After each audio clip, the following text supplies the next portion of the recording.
Buenas noches, pues bueno, vamos a dar inicio a estas notas, hombre. Por ahí vamos a ver, desde ahorita les comento que la conferencia por ahí que fue llevada a cabo por Marcelo Ebrard en DC con Estados Unidos, pues prácticamente toda es en inglés. Pero pues ahí lo bueno es que hay una traducción hacia el español. Por ahí le pueden mover a la configuración del video y le pueden poner ustedes que se ha doblado al español. Ahí la traducción sería al español para que le chequen el dato, ya que va a ser en inglés.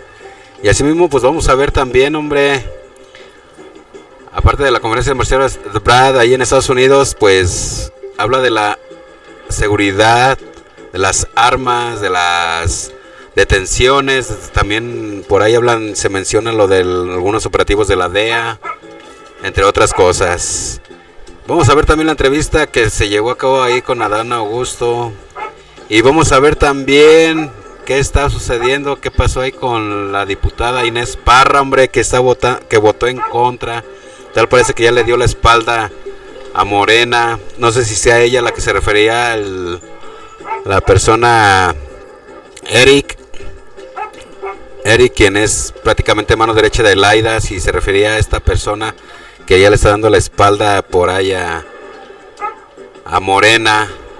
Vamos a ver lo que está pasando con la inseguridad en Guanajuato, caray, está caramba el asunto. Y vamos a empezar con algo de humor, ahí con la borregada de Andrés Manuel López Obrador, y por ahí les estaré subiendo algunos cortos en TikTok, por ahí. Ya estamos empezando a ver qué tal les parece, ahí por ahí subiéndoles algunas pequeñas notitas ahí en TikTok. Ahí para quien guste, estamos como Periodismo Libre y Artes, me parece. Pero bueno, vamos a dar inicio, bienvenidos y buenas noches. Vamos a dar inicio a estas notas con algo de humor con Andrés Manuel López Obrador. Nuestros adversarios ni siquiera tienen un proyecto. Todo es guerra sucia, espiar. Nuestros adversarios ni siquiera tienen un proyecto. Todo es guerra sucia, espiar, manipular, pensar que la gente les va a hacer caso. Y lo otro, hay que trabajar. Cuando se está en oposición, hay que trabajar más. A estos ni siquiera les da el sol. Si van a estar en las oficinas de Las Lomas, en Polanco, y hablando ahí con publicistas mercenarios que operan en todo el mundo para crear campañas de guerra sucia a través del internet con los bots, robots, lo que se llama nado sincronizado. Sueltan una bomba y ahí vienen todos como borregos.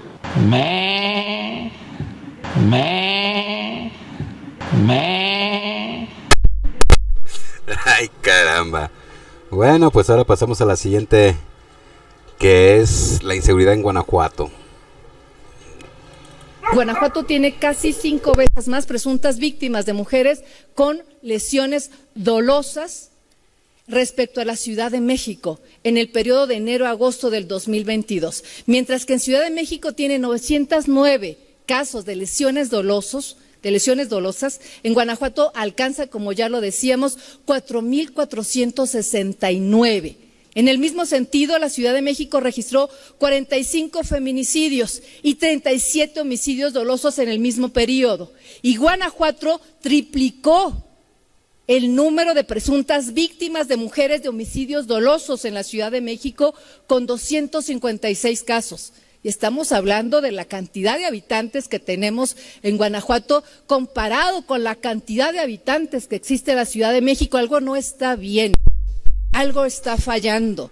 No, pues que no va a fallar, pues hay que recordar de dónde viene la inseguridad, quién está gobernando el estado de Guanajuato, el PAN, y luego con el fiscal carnal, que por ahí nomás no suelta prenda, no quiere soltar ahí las riendas de la fiscalía, el Samarripa, caray, el que ya se hizo añejo, ya le salieron raíces ahí en ese puesto, en esos lugares de fiscalía. Pero bueno, vamos a ver la siguiente información, la entrevista a Dan Augusto, y posterior nos vamos a ver a Inés Parra, el por qué les digo que por ahí al parecer ya les dio la espalda a Morena. Secretario, pero necesario. ¿Qué? Disculpa ya. ¿Qué dije? Dijo que no se acuerdas de esto. Hizo la referencia. Que era más que una decisión difícil, porque no es un tema fácil. ¿Por qué es necesario? Bueno, pues porque la realidad nos dice que hay que recuperar la seguridad para los mexicanos, que se ha avanzado muchísimo en este gobierno, pero que todavía existen lo que se conoce técnicamente como focos rojos. Y en este país, en este momento, la única policía o fuerza capacitada para prestar servicios de seguridad pública a nivel estatal y municipal, pues son las fuerzas armadas. Secretario, Vine a transmitirles un saludo del presidente y yo creo que hay unanimidad entre los diputados que integran esta coalición. Secretario, ¿ve la confianza ya con el PRI para estas nuevas? ¿Perdón? ¿Ve la confianza ya para trabajar con el PRI en las próximas reformas? Usted menciona Bueno, el intento por nosotros reducir la al gobierno lo que le corresponde hacer, que es construir consensos y construir gobernabilidad. Creo que ahora las circunstancias pueden llevarnos en esa ruta y pueden avanzarse en temas como la reforma eléctrica, la reforma electoral. ¿Los priistas están con ustedes o les tienen miedo? No, yo creo que los priistas ocupan un espacio en el espectro político de este país y que nos toca en este momento intentar de encontrar consensos, ver cuáles son los temas que tenemos en común y avanzar. Secretario, Yo dije ahí que si, como decía, París bien vale una mesa, pues el país bien vale un buen acuerdo. Secretario, ya se allanó el camino, los obstáculos que había con el PRI precisamente para lograr estas reformas, sobre todo en materia electoral y eléctrica. Bueno, yo creo que estamos en el momento justo para construir en consenso en temas como eso. Oiga, este tema, ¿cómo va? El presidente de la República hacía referencia hoy a la reforma electoral.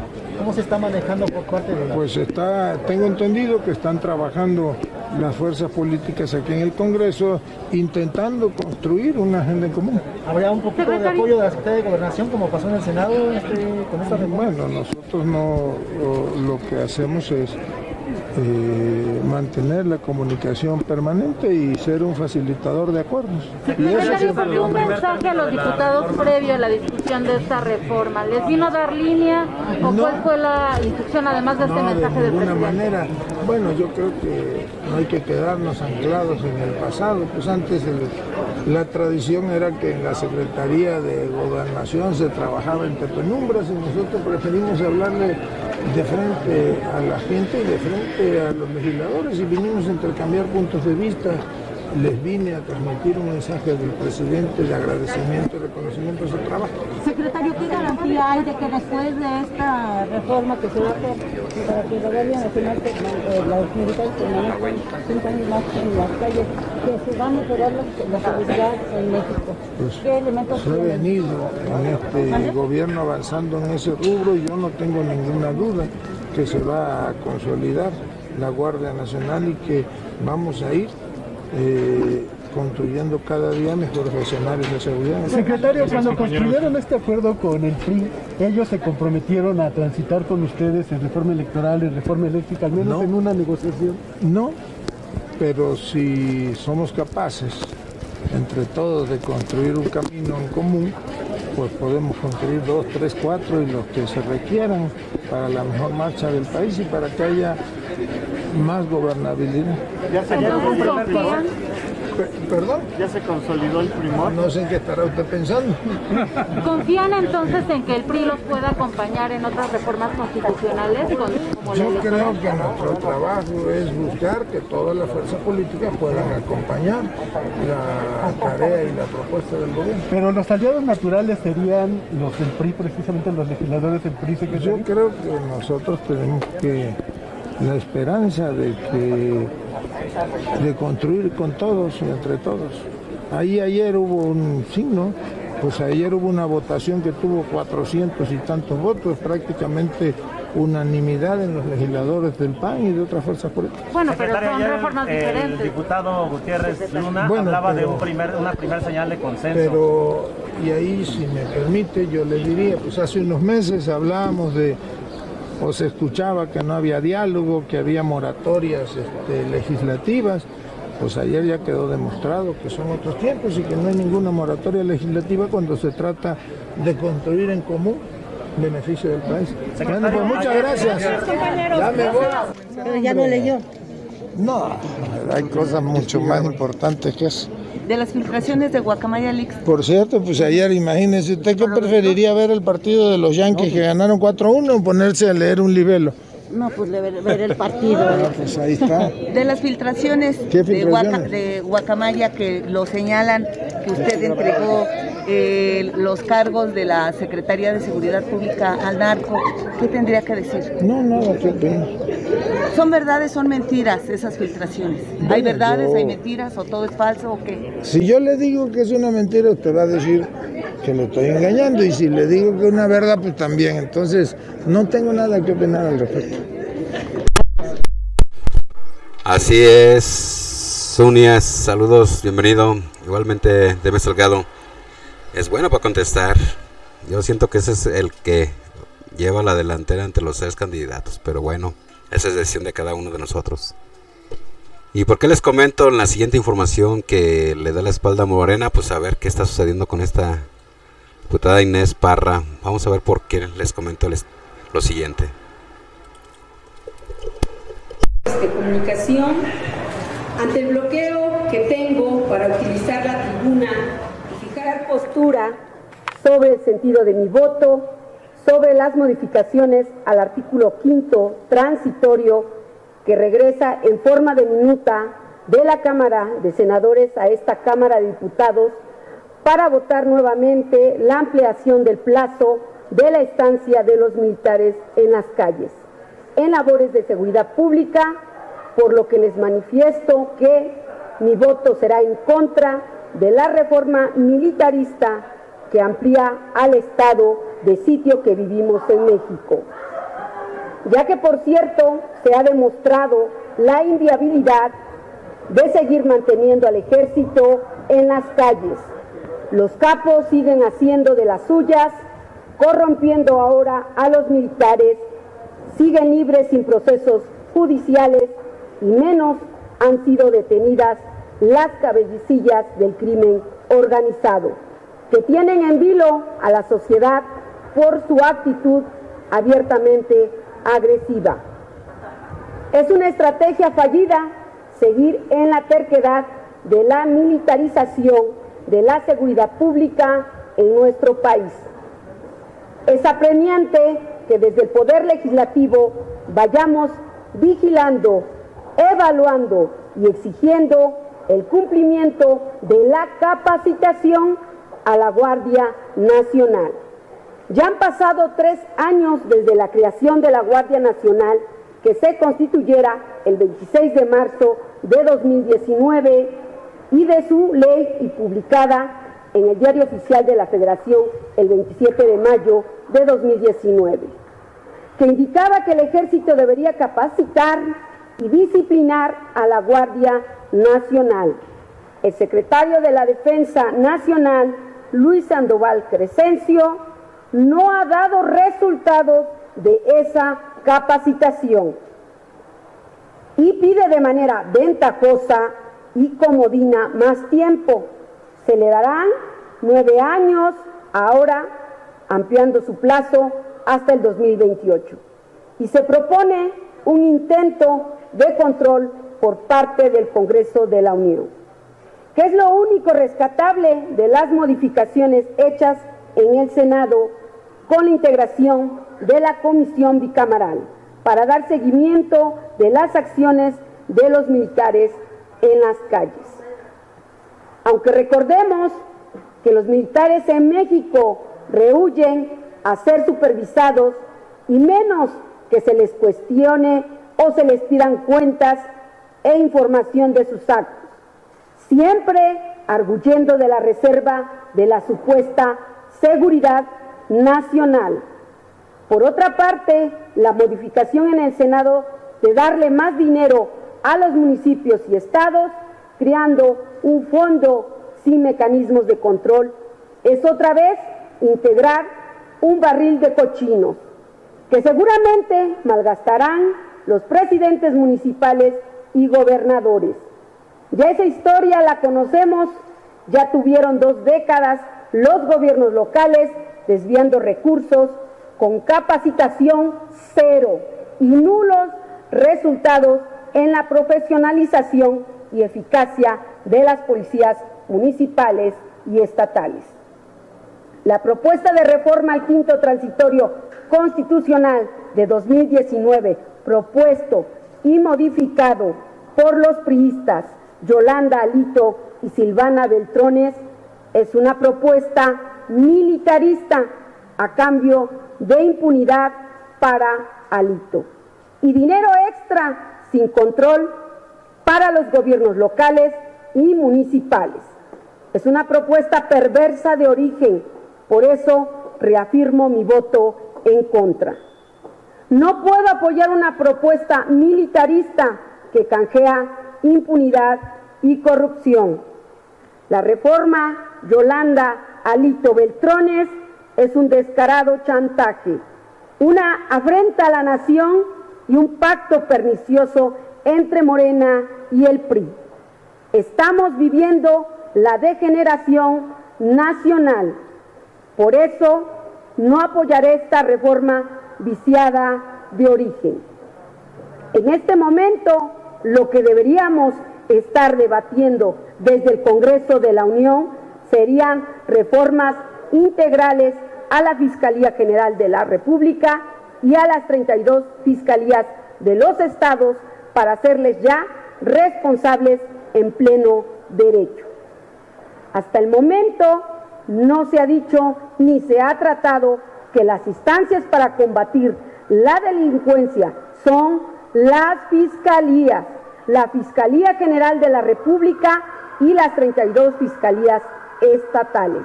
Ahí está el fallo. Es imperativo que los fiscales sean evaluados y ya no se sigan escudando en la autonomía. Las instancias para combatir la delincuencia son las fiscalías y tenemos hoy por hoy en México fiscales deficientes, ineficaces, negligentes, holgazanes y corruptos, que no integran correctamente u omiten las pruebas periciales, que dan argumentos para que los jueces dejen libres a delincuentes del crimen organizado, o peor aún, no estén presentados ante los juzgados los capos o dirigentes del crimen organizado. Esta es la gran calamidad que padece México y eso es lo que tenemos que corregir en una visión política de Estado. Llamo al presidente de la República a que se reconozca el error en la estrategia militarista. Urge ya una renovación y reforma a las fiscalías para su correcto desempeño. El día de ayer, 11 de octubre, en la Comisión de Justicia se presentó una iniciativa por parte de la diputada Aleida Alavés, cuya propuesta busca responsabilizar a los fiscales en su obligación de integrar eficientemente las carpetas de investigación y se corrijan fallas en su integración de parte de los fiscales. De estos temas deberíamos estar tratando en esta Cámara, mas no de leyes que al final van a violentar derechos humanos, como es el caso del proyecto de decreto que reforma el artículo 5º transitorio, por el que se reforman, adicionan y derogan diversas disposiciones de la Constitución Política de los Estados Unidos mexicanos en materia de Guardia Nacional. Por tal motivo, apoyaré con mi voto a favor en su momento la propuesta de la diputada Aleida Alavés que presentó reforma para la creación del Sistema Único de Integración de Carpetas de Investigación y ya fue aprobada en la Comisión de Justicia. Se requiere propuestas que obliguen a los fiscales a cumplir con su función correctamente. Si no se tienen fiscalías plenamente responsables, eficaces, eficientes y controladas en el cumplimiento de su función, el problema desbordado y violento de la delincuencia organizada en México no se resolverá. No es con militarizar, es con capacitar, profesionalizar y obligar a cumplir con su función correctamente a las fiscalías. Por el bien de México, lo civil antes que lo militar. Gracias. Ahora entienden por qué les comentaba que el porqué de la espalda que le está dando Morena, porque ella prácticamente votó en contra para la extensión, y es de Morena, Inés Parra, y votó en contra. Bueno, pues tal vez por ahí ya están empezando, yo creo, a sacar el cobre, porque pues caray, en fin, esos no fueron los deseos por ahí presidenciales. Y bueno, pues ahora vamos a ver la conferencia. Les recomiendo por ahí configurar su reproductor para que sea traducido al español la siguiente conferencia de Marcelo Ebrard llevada a cabo en Estados Unidos. Let me start by saying that yesterday 143 countries, including the United States and Mexico, came together to condemn Russia's sham referenda as a clear violation of international law and unequivocally rejected any attempt by Moscow to illegally annex Ukraine's sovereign territory. As much as a condemnation of Moscow, the UN resolution is also a resounding affirmation of global support for everything that President Putin is actually trying to destroy. It's a vote affirming the right of every nation, big and small, to have its sovereignty, its independence, its territorial integrity respected. A vote affirming our shared commitment to upholding the United Nations Charter and international humanitarian law. A vote affirming the human rights of all people, including Ukrainian civilians who continue to suffer barbaric atrocities at the hands of Russian forces. With this vote, the world has never been more united in its repudiation of Russia's war, and President Putin has never been more isolated. We just completed our second high-level security dialogue between Mexico and the United States, in which we took stock of important progress toward three main goals that we set out to accomplish together a year ago under the Bicentennial Framework for Security, Public Health, and Safe Communities: protecting our people, preventing transborder crime, pursuing criminal networks. We've made significant progress, reflected in unprecedented investments, legislation, law enforcement action. And these efforts have already made a tangible difference in the lives of Mexicans and Americans. Today's discussion focused on the areas where we need to make even more progress, such as redoubling our efforts to combat the threat of fentanyl production and trafficking, arms trafficking, and the exploitation of migrants. This is part of a broader, deeper collaboration between our two nations, with today's dialogue coming a month after our second high-level economic dialogue in Mexico City. Both dialogues reflect shared priorities set out by President López Obrador and President Biden, and both focus on delivering on issues that have a tangible impact on the lives of our people, such as strengthening our competitiveness in the 21st century economy, making our communities safe for all of their residents, dismantling transnational criminal organizations. The issues at the core of our economic and security dialogues are deeply intertwined. Strengthening security, combating corruption, ensuring accountability for crimes and human rights abuses. These not only make our civilians safer, our citizens safer, but they create a better environment for starting a small business or attracting private investment. And fostering inclusive economic opportunity is also one of the most effective ways to address a root driver of organized crime by providing people with pathways they otherwise would not have. While these high-level dialogues happen a handful of times during the year, dialogues are happening at multiple levels of our governments every single day, between U.S. and Mexican diplomats and development workers, prosecutors and law enforcement officers, public health experts, and migration officials. This is where our commitments are actually translated into actions that improve the lives of our people. Across all of these efforts, one fundamental proposition holds. None of these challenges can we solve alone. And increasingly, we have to build our bilateral cooperation to work with others. We're increasingly partners in adopting also a regional approach to shared challenges. Just last week in Lima, we held a meeting of the 21 signatories of the Los Angeles Declaration on Migration and Protection. We discussed the concrete progress we've made since the Summit of the Americas on meeting our shared commitment to create the conditions for safe, orderly, humane, and regular migration in our hemisphere, and charted further implementation efforts moving forward. Our nations are also working shoulder to shoulder at the United Nations to move forward a critical resolution that will sanction those responsible for supporting gang violence, corruption, and human rights abuses in Haiti, as that country experiences a dangerous resurgence of cholera and widespread insecurity.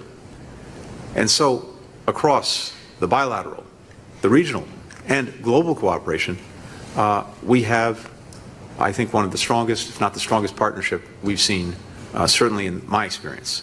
And I just have to say we're so grateful to our colleagues from Mexico, both for the substance every day.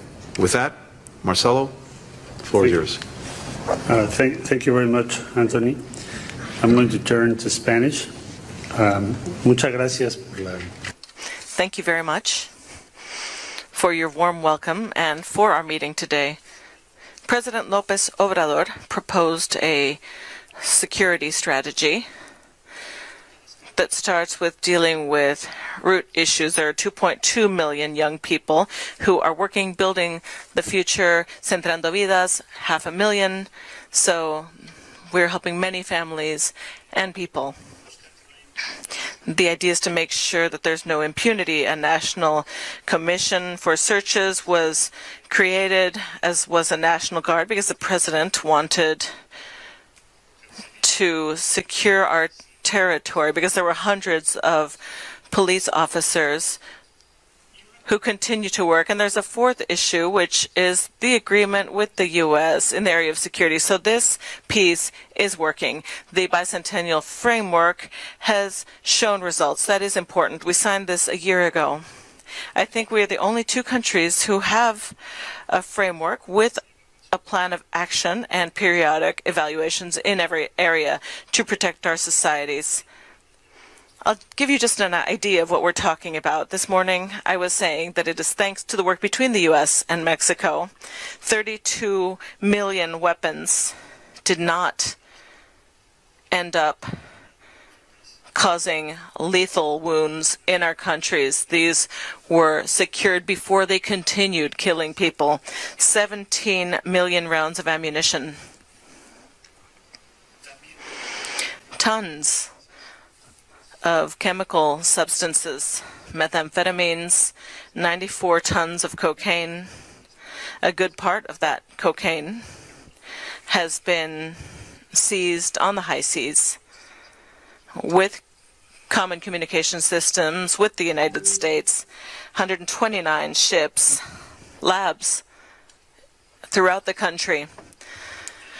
So from our point of view, it is evident that the bicentennial framework is working. There is still a ways to go. This doesn't mean that everything has been solved, but the most important indicator is that for the first time in the last few years, we have seen a reduction in the homicide rate in Mexico, but not just homicides, also kidnappings, robberies, and vehicle theft. When it comes to the homicide rate in Mexico, though, the most concerning thing in Mexico, there's been a 9.2% reduction. A part of this is thanks to the framework that we share with the United States. That is what it means to work together. Let me explain why. This is a map that I showed Secretary Blinken just a while ago. These are all the municipalities in Mexico where there are weapons that were made by U.S. companies, mainly, but not only, in the U.S. And the U.S. is helping us to bring them under control. So you can see this map. This is the weapons pandemic that we have in Mexico. These are the U.S. towns where these weapons are sold. These are shown in red. So why do we appreciate the support so much? We want to thank you for that today, and we'll continue to thank you for that next year. If we reduce this, then violence in Mexico will continue to go down. 9.2 is a lot of lives. And if we reach 10 or 15%, that will create an entirely different peaceful environment in Mexico. So thank you very much, Anthony, for your personal commitment to the bicentennial framework. Mr. Attorney General, thank you as well. Secretary Mayorkas. Good afternoon. Last year, Secretary Blinken, Secretary Mayorkas, and I traveled to Mexico City to meet with our partners and colleagues in the Mexican government. Together, our two countries launched the U.S.-Mexico Bicentennial Framework. Today, we had the opportunity to reflect on the work we had done over the past year and to share our commitment to addressing the shared security challenges facing both of our countries. The first topic we covered during our dialogue discussions today was also the first goal we outlined in our framework last year: to protect our people. That goal is the foundation of our partnership and the thread that runs through all of our work. As part of that effort, the Justice Department is working to meet the crisis of substance abuse within our own borders, with a particular focus on fentanyl. We are providing resources to help communities with prevention, harm reduction, treatment, and recovery services. Our second goal, to prevent trans-border crime, is an essential element of both of our countries' national security. Our agents and prosecutors are working to dismantle the dangerous cartels that bring deadly fentanyl into our communities in both countries. And we are working to disrupt both the supply and the demand of fentanyl. Just last month, the DEA concluded a 4-month operation that resulted in the removal of 36 million lethal doses of fentanyl from American communities. To strengthen our efforts to combat human smuggling and trafficking groups, the Department launched Joint Task Force Alpha last year. And to crack down on the criminal firearms trafficking pipelines that flood communities in both of our countries with illegal guns, the Department has set up cross-jurisdictional strike forces across the United States to disrupt these networks from start to finish. We have instructed our prosecutors and law enforcement agents to prioritize prosecutions of those who are responsible for the greatest violence, including criminal gun traffickers. And we have worked to enhance cooperation and bilateral information sharing on illegal firearms investigations. Finally, our third goal, to pursue criminal networks, particularly drug cartels, is an area of intense focus and prosecutorial resources for the Justice Department. A critical aspect of our work is our joint efforts to shut down illicit financial networks, which we know are the lifeblood of these criminal organizations. We will continue to work closely with our partners in Mexico to investigate, arrest, extradite, and prosecute individual members of dangerous transnational criminal organizations as well. On behalf of the Justice Department, our prosecutors, and each of our law enforcement components, I want to thank the government of Mexico for their continued partnership on all of these fronts, and I look forward to our work together in the coming years. Secretary Rodriguez. Thank you very much. Good afternoon, everyone. The high-level security dialogue that was held today, the diplomatic missions of the U.S. and Mexico, public officials from both countries, represent the commitment and the conviction that both countries mean to continue to tackle together the cross-border security challenge for the benefit of our citizens. Working together at the international level based on mutual respect is delivering. We are closing ranks in the fight against drug trafficking, which has caused so much violence in our country and has caused a health problem for the United States. During this meeting, we discussed progress made and tasks that we are taking home with us. The pillars of this cooperation are focused on fighting against criminal networks that are disrupting peace in both countries and on making sure that our communities have peaceful, sustainable lives. Mexico and the United States face the challenge of reinforcing our joint work to avoid the use of synthetic drugs and making more efforts in order to ban the operations of fentanyl trafficking by transnational organized crime. We can say that the bicentennial framework is delivering for the region, and therefore we commit to continue to work together in order to provide more and better results and peaceful outcomes. It is with this in mind that the Mexican cabinet, led by President López Obrador, has two major channels. One, to interfere with the channels of drug trafficking groups using intelligence in order to dismantle structures and arrest the main actors responsible for violence, and fighting drug trafficking, weapons trafficking, and human smuggling. In Mexico, the results are astounding. For example, when it comes to the Mexican fight for zero impunity, we reached the highest number of arrests in history. We went from 65,149 members of criminal organizations, 5,900 of these were members of organized criminal networks. Many of them caused violence, and this was done under the Zero Impunity, Zero Corruption program. Our other task is to deal with the causes that lead to violence, poverty, disenfranchisement, by creating public health, education programs, anti-poverty programs, and there is a campaign in the media that will be held for preventing addiction in both countries. Because these actions are necessary in order to work on the prevention side of this issue. Finally, I would like to say that, as you can see, our national security strategy is extremely important. We must continue to strengthen our lines of effort because, as the first woman who is Secretary of Security in my country, I'm proud to be a part of this cabinet, and I am proud to be a part of the work of the bicentennial framework. We say that Mexico is not condemned to war.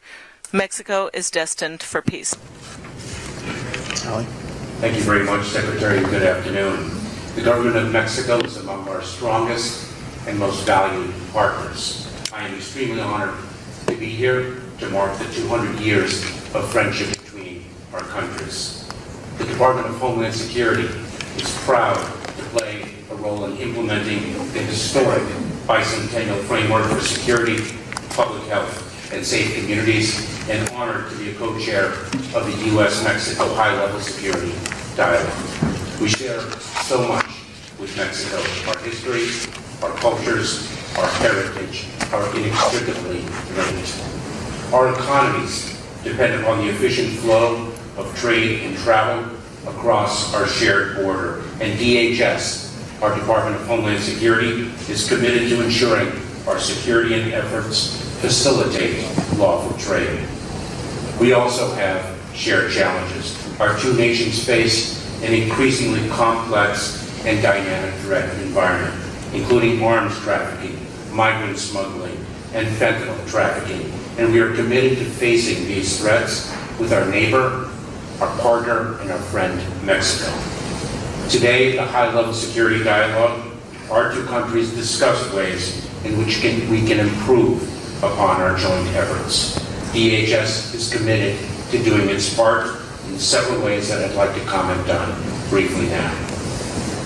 The flow of illegal firearms from the United States to Mexico feeds the cartels that are smuggling drugs and migrants into the U.S. Decreasing that flow not only helps stem violence in Mexico, it also increases our homeland security. Homeland security investigations, HSI, firearms investigations are up 500% since DHS launched Operation Without a Trace to identify, target, and investigate arms smuggling. From October 2021 to August 2022, CBP, U.S. Customs and Border Protection, seized 215 handguns, 159 long arms, and approximately 380,000 pieces of ammunition in 210 separate southbound seizures at our shared border. This summer, our Department of Treasury leveled sanctions against an arms trafficker with connections to the Jalisco cartel. This designation was a direct result of the strong relationship between the government of Mexico and U.S. agencies, including the Department of Homeland Security. We are increasing our ability to detect contraband through increased screening using non-intrusive inspection technology. Technological innovation and our harnessing of it is a key and vital tool to our efforts. We have also increased our interdiction capacity through expanded cooperation between our customs and law enforcement authorities along the southern border. Together, we increased northbound and southbound screening for contraband, including weapons, controlled substances, ammunition, and bulk cash. With our Mexican counterparts, we have increased mirror patrols at our shared border, developed a unified border task force, and enhanced our information sharing, including locating and addressing cross-border tunnels. To protect the most vulnerable among us, we have put in place detection and referral measures to identify and assist potential victims of human trafficking. In support of our Smart Border initiative, we are assessing ports of entry from both sides of the border in support of developing a model port with integrated technology and joint processes. The goal of this project is to ensure more efficient trade and travel and improve security. I want to recognize the valiant efforts of our ambassador to Mexico, Ken Salazar, in all of the efforts that I am describing. Yesterday, we announced additional steps we are taking to reduce the number of people arriving at our southwest border irregularly and create a more orderly and safe and humane process for people fleeing the humanitarian and economic crisis in Venezuela. Those who attempt to cross the southern border of the United States illegally will be returned. Those who follow the lawful process we announced yesterday will have the opportunity to travel safely to the United States and become eligible to work here. We also announced that we will make available nearly 65,000 H-2B temporary non-agricultural worker visas for fiscal year 2023, on top of, in addition to the 66,000 H-2B visas that are normally available each fiscal year. This advances the Biden administration's pledge under the Los Angeles Declaration for Migration and Protection to expand legal pathways as an alternative to irregular and dangerous migration. I am grateful for the close partnership we enjoy. DHS is dedicated to the U.S. and Mexico's shared commitment to security as reflected in the bicentennial framework. This effort will make us stronger and safer together. Thank you. We'll now turn to questions. We'll start with Tracy Wilkinson of the LA Times. Thank you. Thank you and bienvenidos. Secretary Ebrard, for you, please. President López Obrador has been issuing a lot of anti-U.S. Statements lately, a lot of anti-U.S. rhetoric. He's criticized, he says, arming Ukraine is a terrible mistake. Mexico is entering into a satellite installation deal with Putin that some people say has espionage capabilities. Given these things and others, does that harm U.S.-Mexican bilateral relations, and does it make it difficult for you to negotiate with the U.S. on other topics like immigration and drugs and such? And related to that, I wanted to ask you about the militarization in Mexico right now. In a country where historically the military has been implicated in massacres and egregious human rights abuses, and we're still, despite the 9.2% drop in homicides that you say has taken place, still thousands of Mexican civilians are being murdered and disappeared with impunity, including more than a dozen journalists this year alone. What then is the rationale and the reason to have the military ever more in the streets, extend their permanence in the streets, something that López Obrador campaigned against, and now including expanding their economic power, unprecedented in Mexico? And to Secretary Blinken, having listed all these things I just listed, does this give you pause or make you question Mexico's commitment to democracy? And if I may, on a very different topic, I apologize. Saudi Arabia issued a statement last night or early this morning over the OPEC deal, accusing the administration of politicizing oil, saying they will not submit to dictates, their word, from supposedly friendly nations. And also, why did the administration ask for a month delay in the announcement as the Saudis claim? Thank you. Before turning to Marcelo, Tracy, in response to your first question to me, the answer is no. Sí, muchas gracias. Preguntas. Déjame. Thank you very much for your questions. Let me summarize. What President López Obrador is saying is that the involvement of the armed forces must be in accordance with our laws. They have been participating intermittently with no legal authorization to do so, and they were involved in a way that was not very transparent. Now we've created a National Guard, and command was given to the Secretariat of Defense because no one wants any ambiguity. For example, the head of the federal police is on trial in New York. So that's what we don't want to happen in the future. That is the reason. That is the substance of it. Now, Mexico has a system that guarantees rights in our legal system more so than many countries in the world. The fact that you have a National Guard doesn't mean that human rights will be violated. We have a legal system that makes that impossible.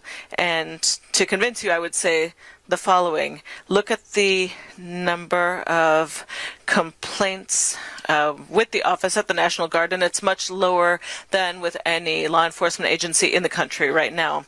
So that means that we are meeting very high human rights standards. Now, based on what you're saying about journalists, every week we hear about investigations. There are people who are being arrested, masterminds and such. There is no impunity. Every case is being investigated. As to the 12 journalists, when it comes to disappeared persons, investigations are being investigated. They never used to be investigated before. The U.S. is helping us to grow our platform and our forensic capacities. I could tell you, our secretary could tell you our whole story, Ms. Quintana, because she has directed these efforts, things that had not been done in Mexico in the entire century. Now, why is this an issue? Because we are being open about everything we're finding, how many places, how many people were found, how many people have not been found. So everything that was murky before is now subject to public scrutiny, so that ensures that it will not be repeated. It can't be that in the box of disappeared persons you have a ton of different homicides, murders that are not investigated, and therefore they're not part of statistics. So we're reducing the murder rate when we're finding people who were murdered in the past, and we are shedding light on this, so there is no point two. When it comes, that's security. Now, when it comes to Ukraine, all positions of Mexico, and we adopted a resolution yesterday together with the United States, which is to reject annexing Ukrainian territory to the Russian Federation. We are against that. We explained that before the Security Council. Those have always been the instructions of our president. Our foreign policy is determined by him. We execute it. So we have a very clear position. The issue of satellites, that's September 2021. That was published back then. It has not gone into effect yet. So what happened? When we signed that agreement, the U.S. and Russia had a cooperation agreement for space. We were doing the same thing with Ukraine, with the EU, but then war broke out. So today, the situation has completely changed as compared to when it was signed. But we've made all of this public. There are no installations of that type in Mexico. So the position vis-a-vis Ukraine and Mexico is very clear. We have made sure to take to the General Assembly humanitarian corridors that were vetoed by Russia. We put this forward together with France, and that's our position. We want a peaceful solution, hopefully, but we cannot accept an invasion or annexing Ukrainian territory, and we won't do that.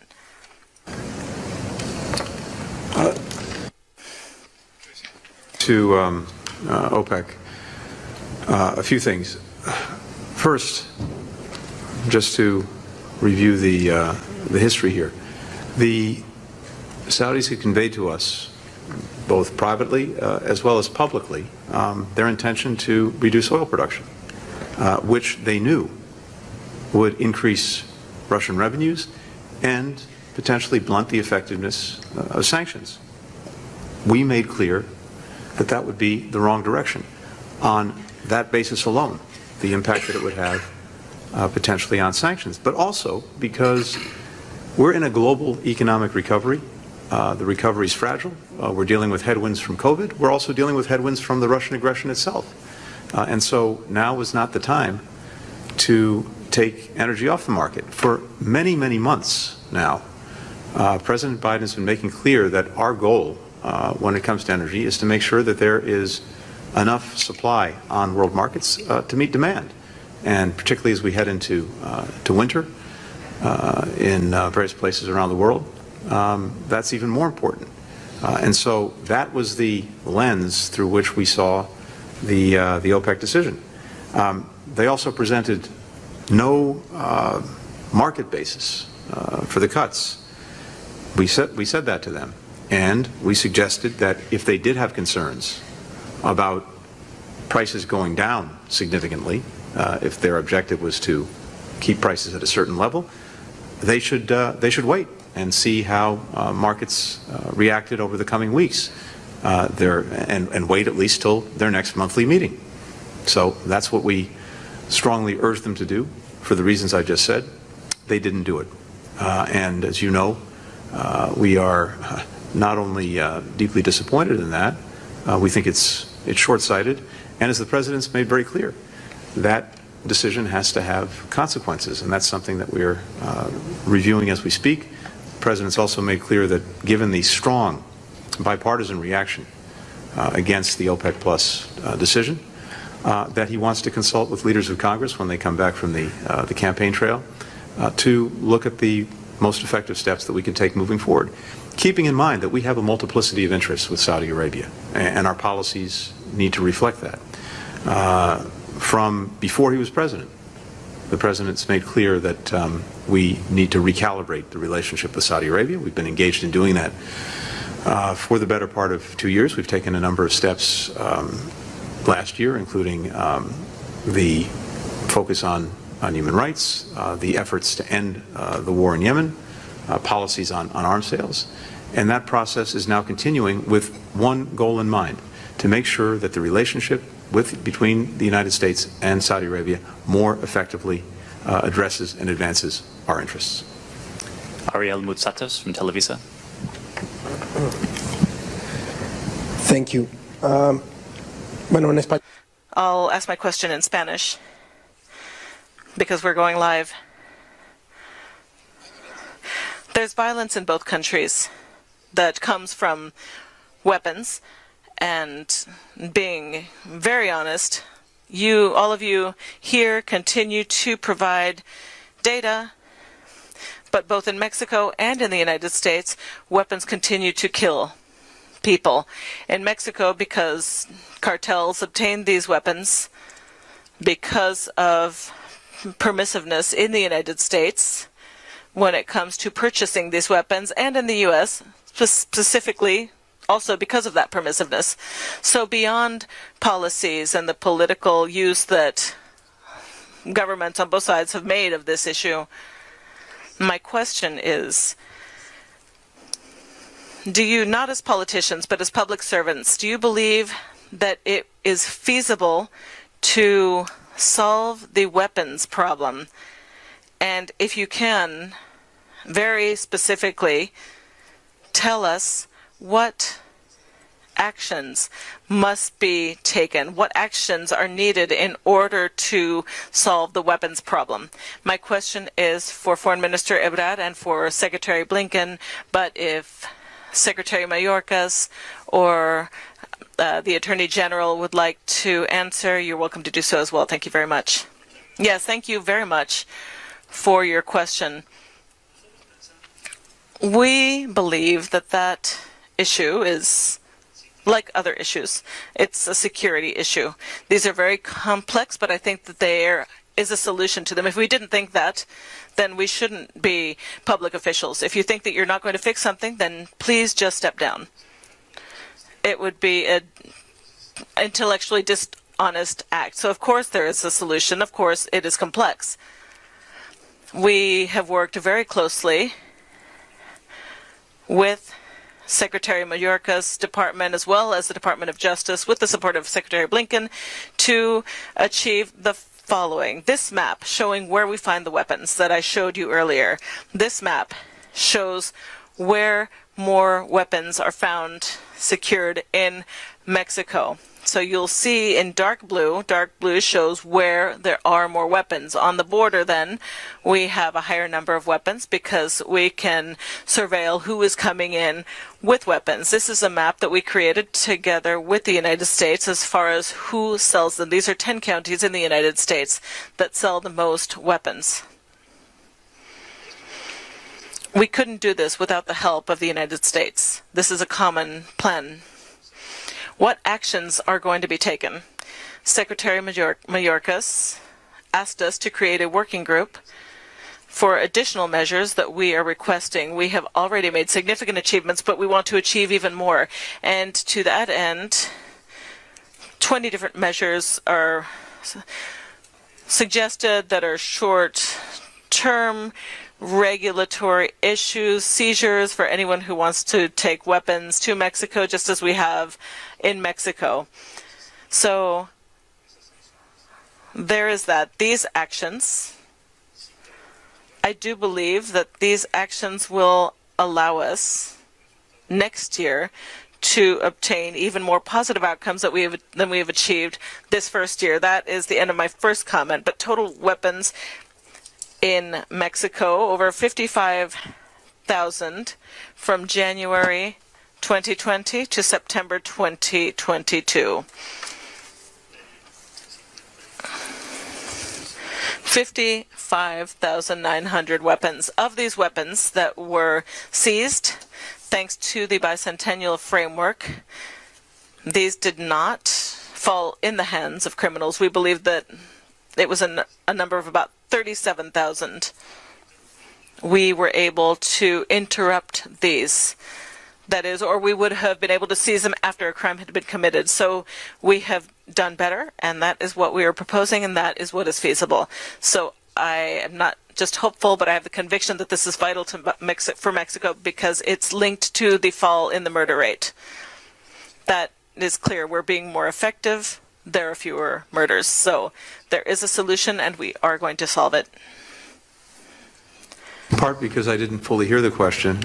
but also because what I heard sounded like it was better addressed to my colleagues, I'm going to turn to them.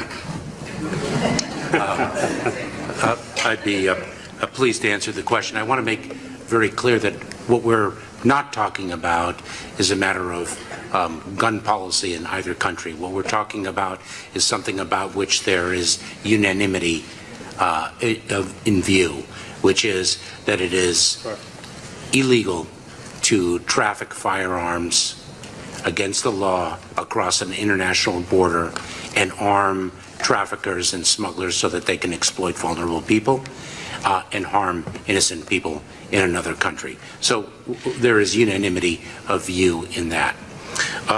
We have taken a number of measures, both independently and in partnership with one another, to address the trafficking in firearms across the border.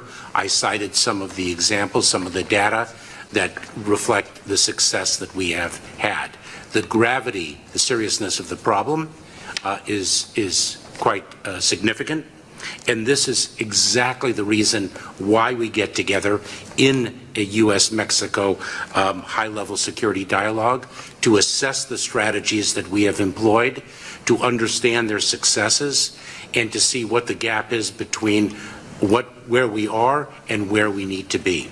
And as Secretary Ebrard noted, we have agreed to create a task force to develop new strategies, to look at our interdiction protocols, to look at the investigation and prosecution of cases, and to assess and determine what more we can do to counter this problem. So that's exactly why we have this type of dialogue. We remain committed to overcoming the challenge, and we will be unrelenting in our attack of it. Edward Ribas from EFE. Thank you. For Secretary Mayorkas, regarding the arrangement on Venezuelan migrants, and why did you set the gap in 24,000 visas if just in September 33,000 migrants from Venezuela crossed the border? And para el canciller Marcelo Ebrard. For Marcelo Ebrard, what would Mexico suggest in order to receive Venezuelans who are sent back by the U.S.? Is the Biden administration considering Haiti's request for troops, and how serious is this deliberation? Thank you. So if I may jump in first and take a step back, because we have to understand the phenomenon of irregular migration, which is not specific to the U.S.-Mexico border, but is a challenge for the entire hemisphere. And as Secretary Blinken mentioned in our dialogue this morning, is a phenomenon across the world. The number of displaced people is at an all-time high. We have seen, of course, Venezuela, a population of approximately 28 million people. Venezuela has seen the exodus of almost 8 million people, a little less than a third of its entire population. Colombia has 2.4 million Venezuelans resident within its borders.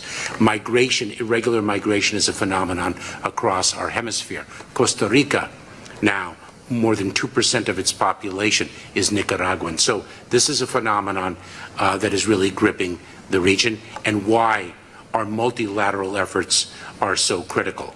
Our program is based on a core principle of the Biden administration, which is when individuals are so desperate to leave the country that is their home, they are placing their life savings and their lives in the hands of smugglers who exploit them for profit. It is our responsibility to build safe, lawful, and humane pathways that create opportunities for them so they do not need to avail themselves of the more desperate and dangerous measures that the perilous journey involve. And so the foundation of what we announced yesterday is to reduce the amount of irregular migration so that people can avail themselves of the lawful pathway. And the number that we announced yesterday is based on that core foundation, that people will not take that dangerous journey only to fail, to not succeed in reaching their ultimate destination, but rather will take the humane, safe, and orderly pathway to a better life. Respecto a... As far as the number of Venezuelans, let me tell you the following. In Mexico, we have seen an increasing flow over the last 4 or 5 months. It's been significant because we have more Venezuelans coming today than Central Americans. But there are many in Mexico. Those who have asked to remain there are in Mexico. They've asked for work visas, so it's not that we won't receive it. Venezuelans come through our country. Many remain there. They're not coming back from the United States. But what I think is more important than that is that you'll be able to begin a process without having to go all the way there, meaning that people who undertake that journey have problems, but Secretary Mayorkas explained that there is a regular path. With a regular path, there would be a significant reason then for you not to run all of those risks, but to begin the process electronically. And I think that that is very important. But there are many Venezuelans in Mexico. There are in Guatemala, in Panama, Colombia, of course. Can I ask you to just repeat, please, the question to me? I want to make sure that I heard it properly. Maybe in English? Maybe if you can in English? No, was it in English? I just didn't hear it properly. If you are considering the Haiti's request for troops to send troops to Haiti, and so on Haiti, we have for the Haitian people an incredibly challenging situation, and one that has a multiplicity of problems. Most recently, of course, the outbreak of cholera, but more broadly, a profound problem in terms of insecurity, where big parts of the capital, other parts of Haiti, are actually controlled by gangs, not by the state. And absent dealing effectively with that problem of insecurity, it's very hard to deal with the other challenges. For example, ports are blocked, roads are blocked, so some of the things necessary to deal with the cholera outbreak simply can't get to where they need to go. That's just one example. We've been working together and with other countries for some time to do a number of things. One of them is to increase the capacity of the Haitian National Police. The other is to support a political dialogue with the Prime Minister, with the Montana Group, with other stakeholders to try to advance Haiti toward elections. But one of the challenges in effectively dealing with insecurity is the nexus between the gangs and some of the elites in Haiti and outside of Haiti who are supporting them and directing them for their own purposes, not for the good of the country or its people. So we've been working together at the United Nations, including just this week, to impose sanctions on those who are actually taking actions that support violence and support gangs. At the same time, we have to look at what steps are necessary to effectively support the Haitian National Police, and whether there are other things the international community can do to help Haiti provide security effectively for itself. That's exactly what we're looking at now. We're talking about that among various countries in our hemisphere and beyond, and of course we're talking to the Haitians about it. Final questions from Jesus Esquivel from Proceso. Thank you. My question is for Secretary Blinken, and I hope you don't pass the ball to Secretary Ebrard. You respond directly. Yesterday in a teleconference, Undersecretary Zúñiga announced that under the works on the bicentennial has been dismantled dozens of criminal organizations. But I asked him about where are these criminal organizations were dismantled, if there are American organizations or Mexican cartels, because every time you guys mention cartels, everybody's thinking about Mexico. And probably Attorney General Garland knows exactly what I'm talking about. The DEA and FBI have a strategy called the American cartels. And I wonder if these organizations are American cartels, talking about gangs or motorcycle clubs who are directly involved in the distribution, sale, and transportation of fentanyl and all methamphetamines. And my question has to do with also the arms, because every time you guys mention the drug problem in the U.S., you look to the South. And I've been working here since '88, and it was the Reagan administration, the last one, and I saw that they have an effective campaign against drug consumption in the U.S. Fentanyl is causing the death of 270 people every 24 hours. It is an accumulation of lack of work on a health and education problem in the U.S. It's not always Mexico. And the numbers of the arms that have been confiscated demonstrate that the U.S. is not doing nothing in the southern border to stop the arms. By the contrary, Mexico has to go to the federal courts in the U.S. in frustration because you guys are not working as you just told us. So I hope, even if you disagree, be honest and tell us exactly what cartels are you talking about, or Zúñiga was talking about, and also what else you're going to do besides words to stop the arms trafficking to Mexico. And the last question is for Secretary Rosa Isela in Spanish. Están bajando los homicidios, es cierto, pero la reduced, but insecurity in Mexico is enormous. In the state of Mexico, and you know that, there are some municipalities that are run by criminals. They establish the price of the chicken, of the meat, of everything, and they don't want to go to the state of Mexico because the elections are coming. So my question is, do you think that with the numbers that we had in the Mañanera, people in these people are going to keep quiet when the reality is different, when nobody is being arrested, nobody is being investigated? Thank you. Thank you very much. I'm not going to pass the buck to my friend Marcelo. I may pass it to my colleagues, however, who may be better placed. But let me say a few things based on your question. We have, and we talked extensively today about the efforts that we're undertaking together to go after the transnational criminal organizations that are a plague on both of our countries. Because, as you've heard from our colleagues, our number one responsibility is to protect our citizens, Mexicans and Americans alike. And as my colleagues can discuss in more detail, we have deepened our law enforcement cooperation, we've deepened our information sharing, and we are working together more effectively, both to deal with drug interdictions, but also to deal effectively with arms trafficking. As you know, we criminalized for the first time this year the illicit trafficking in weapons. That is a very important tool.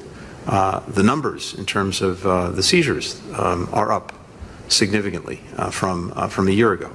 So I think it's, I would disagree with the proposition that there have not been results. There have been. There are, but they're also not sufficient. And that's exactly what we recognized and talked about today. How do we intensify these efforts? Every weapon seized is potentially a life saved.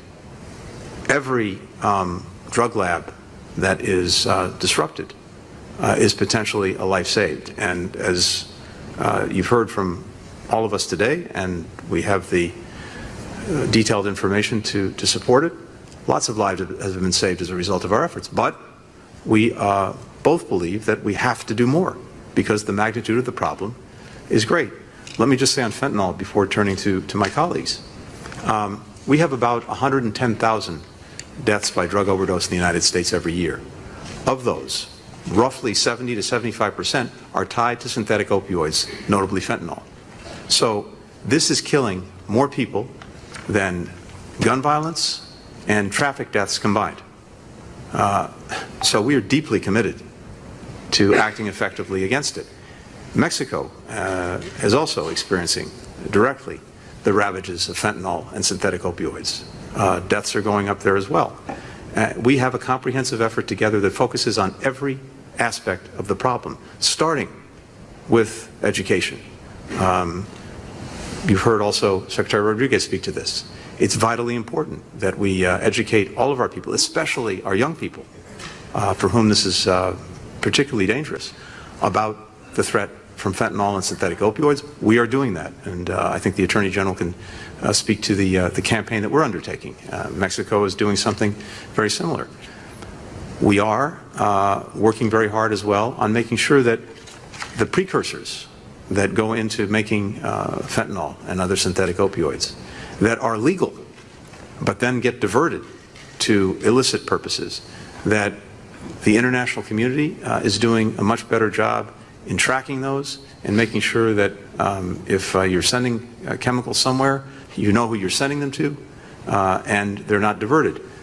We're cooperating very much on that. Mexico has put in place some important procedures to make sure that that happens. We've been doing the same thing. The two of us together will be working with other countries on this, and also the private sector, which is critical. And we are working together ever more effectively on actually breaking up labs, interdicting illicit diversions of chemicals, going after, as we said, the transnational criminal organizations. But more has to be done. More will be done. We're deeply committed to this together because we see the effect that it's having on our own citizens in both countries. But let me ask my colleagues to go into more detail. Only to add to what the Secretary of State said, to begin with on the drug issue, we are focused on following this from the beginning all the way through to the end. So organizations that ship precursor chemicals, organizations that transform the precursor chemicals into fentanyl, organizations that press the fentanyl powder into pills, organizations that transmit them across the border, and then, yes, organizations in the United States that distribute in large scale throughout the country, and then on a regional basis, and then within cities. We have to attack each node, and we are doing this. The DEA has an enormous program in partnership with Department of Homeland Security and our United States Attorney's offices to hit organizations at every level, and our partnership with Mexico is essential to our ability to deal with transnational criminal organizations. Also, as the Secretary of State said, we have to have an awareness campaign. And the DEA, in its One Pill Can Kill campaign, in just a few months, took more than 30 million pills off the streets. These are lethal dosage pills, so we know that how serious this matter is. DEA is engaging at a community level in a community level campaign to make the communities aware, at a parent level campaign to make parents aware, and we're now considering a joint public campaign. Now, on the firearms matter, I think Secretary Mayorkas said it very well in saying that when illegal gun traffickers sell across the border to the cartels and drug organizations, those drug organizations then use that to protect their shipments back to the United States and damage the United States. So the injury is on both sides of the border. That's the reason we are working together so hard. And we are working together so hard thanks to funding from INL and work by the ATF. We have steadily worked with Mexico to build its e-trace capacity. I'm hoping that that is how they were able to come up with those maps, which map illegal guns in Mexico and where they were originally sold in the United States. That will help our ability to interdict and to prosecute illegal firearms trafficking. As the Secretary of State mentioned, just this summer in the bipartisan statute that was passed, it gave us authority to prosecute illegal drug trafficking, enhanced the penalties for that and for straw purchases, allowed us to use wiretaps and other methods that we didn't have available before. And so we are engaged in that. Just last month, we had our first prosecution under this very statute. An American in Texas who just recently pled guilty to illegally purchasing over 200 guns, the main amount of which were transported into Mexico. So we are on this, and we are on this together as a partnership with Mexico. What about the cartels that were announced? I'm sorry, I don't know what I know what the word cartel means. I don't know what the reference that they were talking about. In a press conference, Undersecretary Zúñiga, that last year were dismantled a dozen of cartels. I just wonder, he's talking about American cartels, because the Mexican cartels, as far as I know, they are still working. I'm sorry, so what he's talking about, you probably know. I think this is a question that you should direct to him, because I'm not sure I understand the reference. I'm sorry. Sí, muchas gracias. Es innegable. Thank you. The level of violence has been reduced in Mexico. We are not satisfied. However, we have been able to stop the increase compared to what we had in the past. What are we doing? We are working with intelligence, attacking all those cartels, criminal cartels that are operating in our country. We are not attacking one group, we are attacking all the groups. And the other issue, there are some areas of our country where we have a problem, an issue with violence. There are 6 states where 50% of the homicides are reported there, and especially in 50 municipalities of 2,441 that we have in the country, where you see this issue of homicides by organized crime. And that's where we're working. So what have we achieved?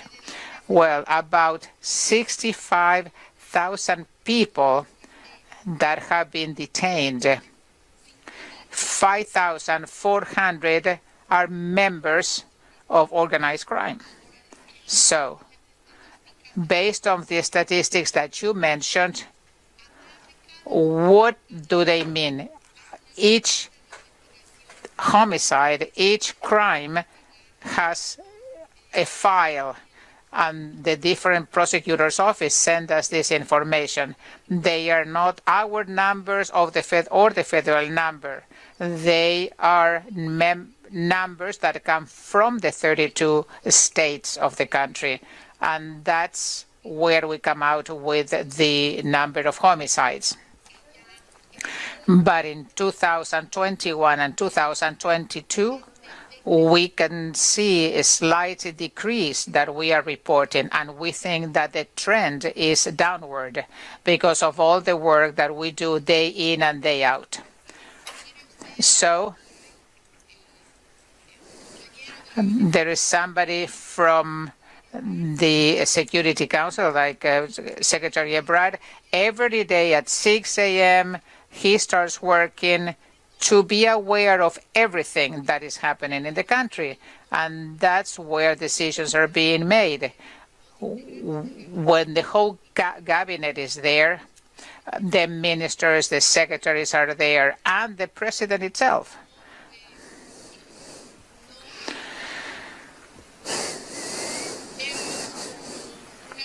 We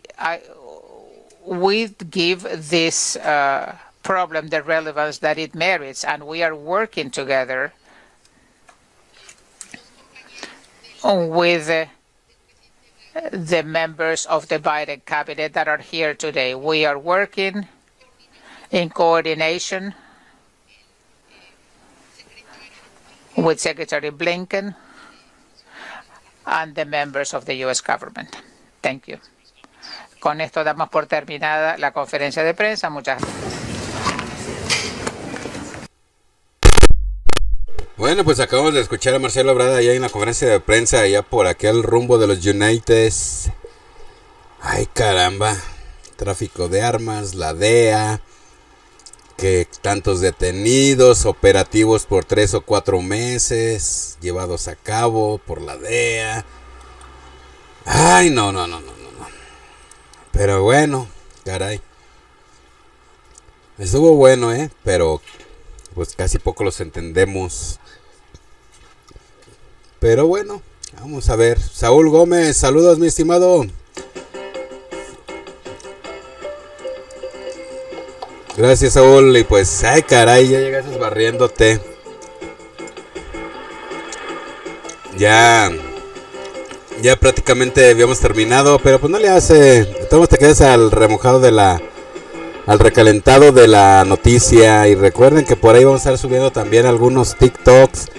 Ahí para los que gusten, vamos a meter un poquito de noticias ahí en TikTok. A ver qué tal. Unas notas rápidas ahí. Ahí para los que gusten, pues ahí vamos a estar como periodismo libre y arte. Ahí vamos a andar subiéndoles ahí unos pequeños resúmenes ahí rapidillos. Y pues claro que sí, pues posteriormente por ahí nos estaremos viendo por su canal de periodismo libre y artístico. Y como siempre, la última palabra la tienen ustedes. Caray, Andrea Tobar, buenas noches. Igualmente, mi estimada señora Andrea, saludos a toda su familia. Igualmente, Carlitos Flores, saludos hasta Florida. Y vamos con los saludos. ¿Quién más? Blanca Romero, saludos. Meli, saludos. Dolores Sánchez Cruz, igualmente mi estimada, bonita noche igual para ti y para todos los demás, claro que sí. César Reyes, claro que sí, buenas noches, bienvenido y gracias por habernos acompañado. Igualmente mi estimado C. Montes, gracias y por aquí andamos a la orden, ya saben. Y bueno, nos despedimos, que pasen una excelente noche y pues hay que ir a corretear la gallinita y los que no, pues a saludar a Morfeo. Y recuerden que por ahí lo estaremos esperando ahí con más información en otra transmisión más aquí con Periodismo Libre y Artístico. Un saludo en especial a los paisanos que por ahí también nos acompañan noche con noche. Gracias a todos y nos vemos en la próxima. Cuídense y ya saben que por ahí les estaremos subiendo cortitos ahí rapiditas en lo que es TikTok en Periodismo Libre y Arte. Ánimo, eso termina que se acaba. Que pasen una excelente noche y hasta la próxima.